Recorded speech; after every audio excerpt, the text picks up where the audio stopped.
Hello बच्चों, आपका स्वागत है साइंस जेवी चैनल पे। तो आज क्लास 10th का मिड टर्म का एग्ज़ाम हुआ है मैथ्स का। तो इस पेपर में हम जो मैथ्स का बेसिक का पेपर है उसके आंसर की देखेंगे। तो स्टार्ट करते हैं सबसे पहले एमसीक्यू से। इसमें पहला क्वेश्चन है आपका कि प्रोबेबिलिटी किसी भी इवेंट की 0.9 है तो नहीं होने की प्रायिकता कितनी है। तो आपको पता है टोटल प्रायिकता होने और ना होने के 1 होता है, तो एक में से घटाओगे तो 0.1 आ जाएगा। अगला है रैखिक समीकरण x + y = 1 x - y = 5 का हल क्या है। तो ऑप्शन अगर आप ध्यान से देखो तो ऑप्शन नंबर ए ही इसका सही आंसर होगा। अगला है cos a आपका 3/5 है तो sin a क्या होगा। तो cos a, अगर आप ये एंगल a होता है तो ये आपका 3, ये 5, तो ये 4 हो जाएगा।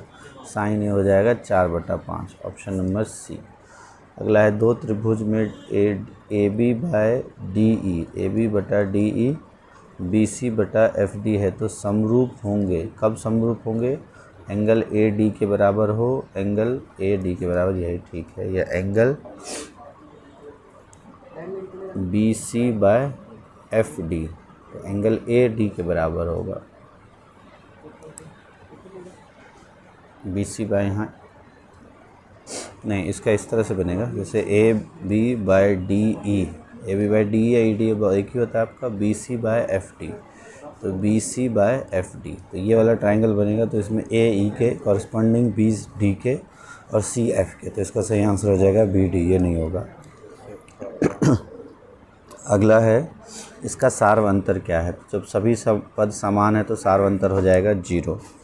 फिर है बिंदु पी क्यू और माइनस पी क्यू के बीच की दूरी क्या होगी। तो इसमें से जब आप इसे घटाओगे p माइनस पी, तो 2p हो जाएगा, 2p का स्क्वायर प्लस 2q का स्क्वायर, तो हो जाएगा आपका 4p² प्लस q²। 4 का बाहर आएगा तो 2 आंसर बाहर क्या के हो जाएगा। ये इंग्लिश में फर्स्ट का 0.1, सेकंड का a, थर्ड का आपका 4/5, फोर्थ का है आपका b = d, इसका है 0। फिर डिस्टेंस बिटवीन 2 पॉइंट ये है आपका। फिर अगला है हिंदी में ही देख लेते हैं, इंग्लिश में भी सेम, कि अगर पासे को फेंका जाए तो 5 से कम विषम आने के प्रायिकता तो कितने होते हैं। 1 2 3 4 5, 5 से कम 6, तो 5 से कम विषम कौन कौन से हैं। तो 3 और 1, तो 2/6 इसका सही आंसर हो जाएगा। अगला है किस मान के लिए 2/6 यानी 1/3। फिर के किस मान के लिए समपाती रेखाएं। समपाती रेखाएं क्या होती हैं?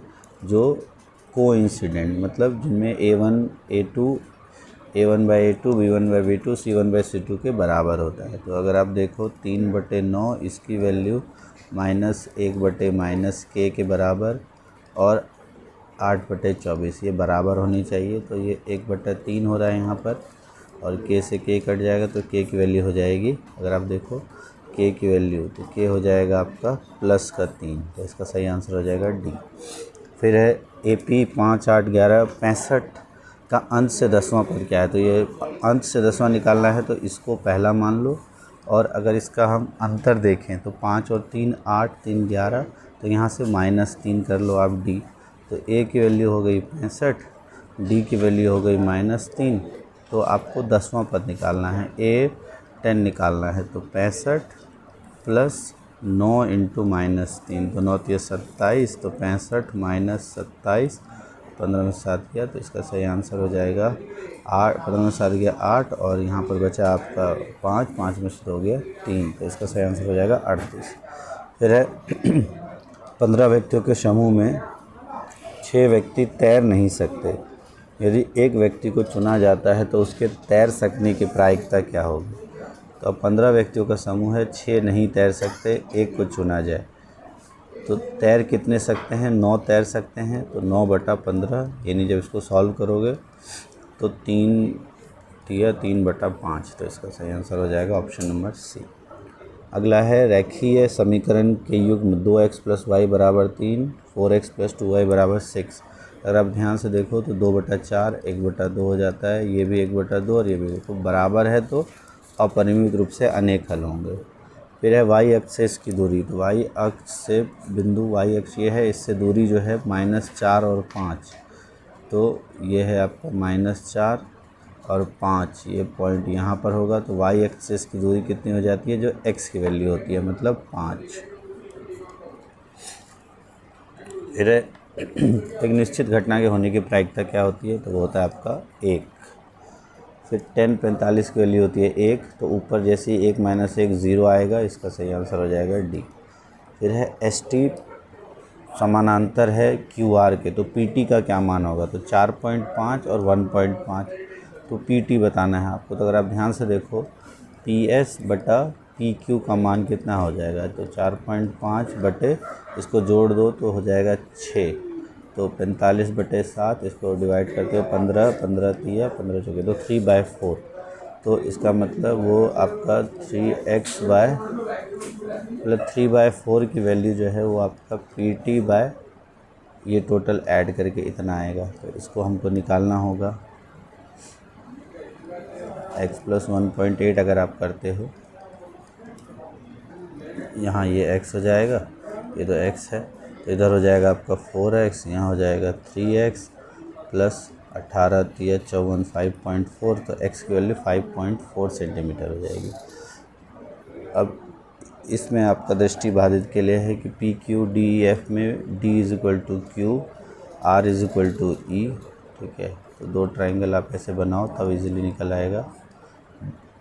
डी ई एफ, डी है क्यू के बराबर तो डी क्यू, आर है ई के बराबर तो यहाँ आर, तो ये वाला ट्राइंगल बना। अब कौन सा सत्य नहीं है, E F by P R = D E by P Q, तो यही सत्य नहीं है, पहला है। फिर 16वां क्वेश्चन अगर देखें तो 96 के अभाज्य गुणनखंडों में 2 की घात, तो 96 को जो आप करते हो तो होता है आपका 96 को जो करते हो तो 2 गुना 48, 48 को करते हो तो 2 गुना 24, फिर 2 गुना 12, फिर 2 गुना 6, फिर 2 गुना 3, तो अगर आप देखो 3 दूना 6 दूना 12 दूना 24 दूना 48 दूना 96, ये होता है। तो घात कितनी आ गई 2 की, 1 2 3 4 5, 2 की घात 5 गुना 3, ये होता है। तो इसका आंसर हो जाएगा। फिर है ए बी एक वृत्त का व्यास है जिसके केंद्र बिंदु ये है, ठीक है। एक वृत्त का व्यास है आपका, ठीक है, उसका केंद्र बिंदु ये है आपका 3 और -3 और 2। अब b के निर्देशांक 4 1 है, ये मान लो ये a और b है, b के निर्देशांक 4 1 है, आपको बिंदु a के निर्देशांक बताना है। अब आपको पता है ये मध्य बिंदु होता है, तो इन दोनों का जोड़ तो 4 + x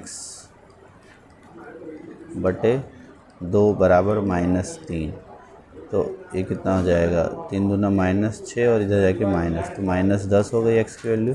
-10 किस में है, तो ये दोनों तो नहीं आएगा, बचा अब ये दोनों। अब इन दोनों में देख लो y की वैल्यू, तो y की जब वैल्यू देखोगे तो आपका 1 + y बटा 2 = 2, तो 2 दूना 4, तो y की वैल्यू 4 - 1 3, तो इसका सही आंसर हो जाएगा बी।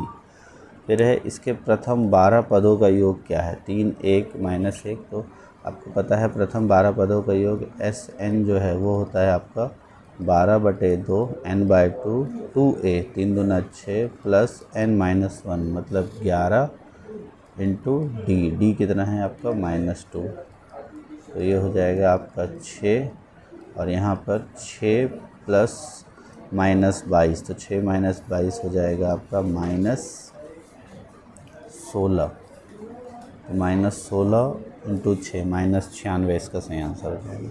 अब आपको सत्य असत्य बताना है।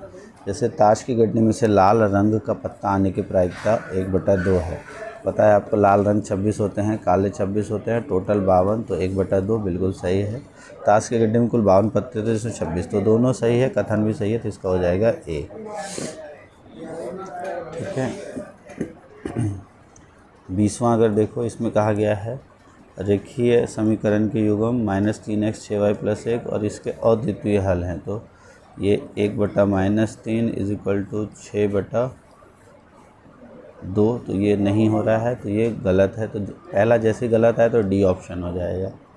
अब आपको पहला सेक्शन हमने कर लिया।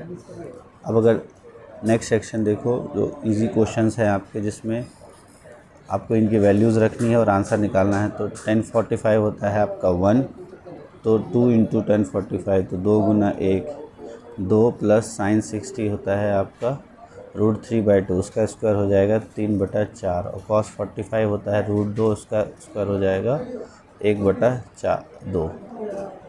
जब इसको सॉल्व करोगे तो 4 एलसीएम आ जाएगा, 4 दूना 8, 8 और 3 11, 11 और 2 13, तो 13/4 इसका सही आंसर हो जाएगा। तो इस तरीके से आप बाकी इसमें अभाज्य गुणनखंड विधि से इसका HCF निकालना है, तो इसका HCF हो जाएगा 13। फिर इसमें अपरिमेय और एक परिमेय संख्या निकालना है, किस अनुपात में डिवाइड करेगा। अगर हम देखें ये बिंदु, तो इस तरह के क्वेश्चंस आपको बताया गया है, इसको आप इजीली कर सकते हैं। डिटेल में इन सब के आंसर्स आपको हम शाम तक दिखाएंगे। एक बार के पेपर देख लो आपका किस तरह का ये पेपर आया है। इजी पेपर है आपका, ऐसा ही पेपर आता है आपका आमतौर पर। पेपर काफ़ी इजी रहा है। तो इस तरह के क्वेश्चंस आपके एग्ज़ाम में आए हैं और इसी तरह के ही आते हैं क्वेश्चंस। तो जो डिटेल में हम आंसर, आप कमेंट बॉक्स में लिखना, हम डिटेल में आंसर शाम को इसका ले आएंगे। फिलहाल के लिए इस वीडियो में इतना ही। वीडियो अच्छी लगे तो वीडियो को लाइक ज़रूर करना, चैनल को सब्सक्राइब कर लेना। Thanks for watching science TV.